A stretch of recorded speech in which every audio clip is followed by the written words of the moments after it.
স্বাগত জানাচ্ছি আরটিভির on spot আড্ডায়। আপনাদের সঙ্গে আছি আমি মেহরা রহমান সিমরান, আর আমার সঙ্গে রয়েছেন ঢালিউড কুইন অপু বিশ্বাস।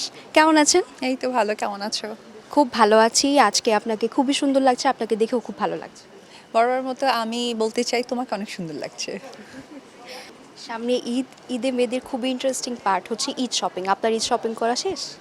আসলে আমি ঈদের কাজ নিয়ে অনেক বেশি ব্যস্ততা, সো ঈদ শপিং এই মুহূর্তে স্টার্ট করা হয়নি, তবে ভেরি সুন করব। আমি বেসিক্যালি আসলে গিফট কেনা হয়েছে অনেকের জন্য, অনেক জায়গায় দেওয়া হচ্ছে, কিন্তু আমার শপিং ওইভাবে এখনও স্টার্ট হয়নি। আমি চাঁদ রাতে করতে পছন্দ করি, মানে অনেক রাতে আসবো, বাচ্চাকে নিয়ে একটু ঘোরাঘুরি করবো, মানে তখন মনে হয় যে আমার ঈদ ভাইবসটা স্টার্ট হয়। দিদি, আপনাকে তো সবাই চিনে। আপনি যখন শপিংয়ে যান তখন কি বোরকা টোরকা পরে, হিজাব নিকাব পরে এরকম করে যেতে হয় কিনা?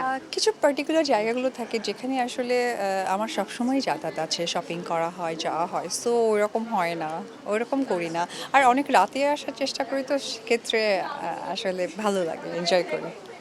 ঈদের একটা ইন্টারেস্টিং পার্ট ঈদ সালামি। ঈদ সালামি নিয়ে আসলে এখন ইন্টারেস্ট কাজ করে কিনা?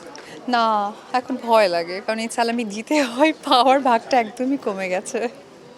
এমন কোনো ঈদ মনে আছে যেখানে সাকিব ভাই আপনাকে অনেক হাইয়েস্ট সালামি দিয়েছে এমনটাই?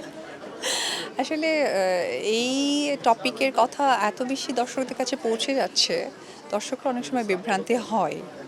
তো এই টপিকটাকে আমি একটু চাই যে পার্সোনালি থাকুক, পার্সোনালি আপাতত চাচ্ছি রাখতে। আবার কখনো যদি মনে হয় যে পাবলিকলি বলার, দেন বলবো। ওকে। আর ঈদে আসলে জয়ের জন্য কি কি রান্না করা হয়? ও, এইটা বরাবরের মতো আসলে চিকেন পোলাওটা বেশি প্রেফার করা হয়, সে পছন্দ করে। ওই দিনই করি, কিন্তু ঈদের দিন যেটা হয় যে একটু ডিফারেন্টভাবে করি। সবসময় বাসায় যখনও খেতে চাই তখন হয়তো বা ওরকম খুব বেশি হয়তো ঘি টি দেওয়া হয় না, নর্মালি করা হয়। ঈদের দিন হয়তো ওইটা স্পেশালিটিটা বেড়ে যায়। একটা প্রশ্ন করব, যদি কিছু মনে না করেন স্কিপও করতে পারেন, বাট লাস্ট কিছুদিন ধরে দেখা যাচ্ছে যে যখন ইকরা সুইসাইড করলো তখন সবাই আপনাকে নিয়ে পোস্ট দিচ্ছিল যে অপু বিশ্বাস এখনও বেঁচে আছে, সে একজন স্ট্রং ওমেন। এই টাইপের জিনিসগুলো আমরা খুব বেশি দেখতে পাচ্ছি। তো আপনার জায়গা থেকে আপনি এই বিষয়টা দেখেছেন কিনা?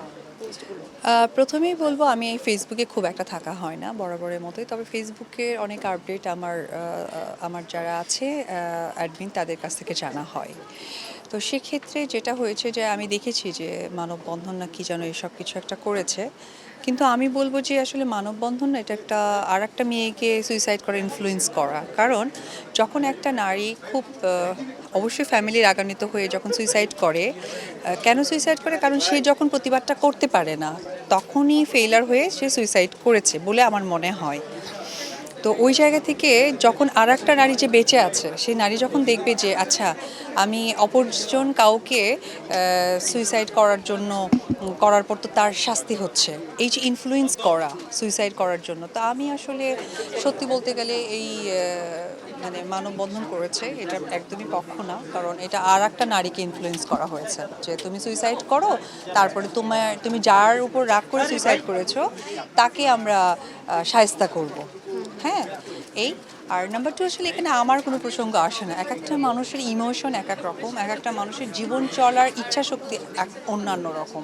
সো সেক্ষেত্রে আমাকে কেন করেছে আর কেন করছে আমি জানি না। দর্শকরা বরাবরই আমাকে সাপোর্ট করেছে আর ভালোবাসে, এটা আমি জানি।